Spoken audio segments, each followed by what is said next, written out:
আসসালামু আলাইকুম। আমরা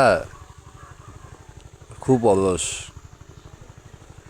শহরে যারা থাকছি, আর এই সিলেটবাসীর মানুষ, তারা আপনার ফজরে আজান দিলে নামাজটা পড়েই দেখলাম তারা কাজ শুরু করে দেয়। আর আমরা তো 10টা 11টার আগে ছাড়া আমাদের ঘুম ভাঙে না।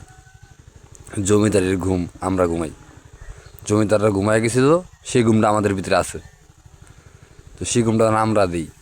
আর তারা মাঠে ঘাটে কাজ করে, এই সকাল 5টা বাজে ওইটা, ওই যে একদিন পিছনে কাজ করতেছে, সে 5টা বাজে ওইটা কাজে আসতে, ফজরের পর আর কি। তো অবশ্যই আমরা অলস মানুষ, ঠিক না? তো এটি আপনাকে বললাম আর কি। আর হাওড়ের মানুষ তো সকাল সকালই এমনি এমনি ঘুমোতে উঠে।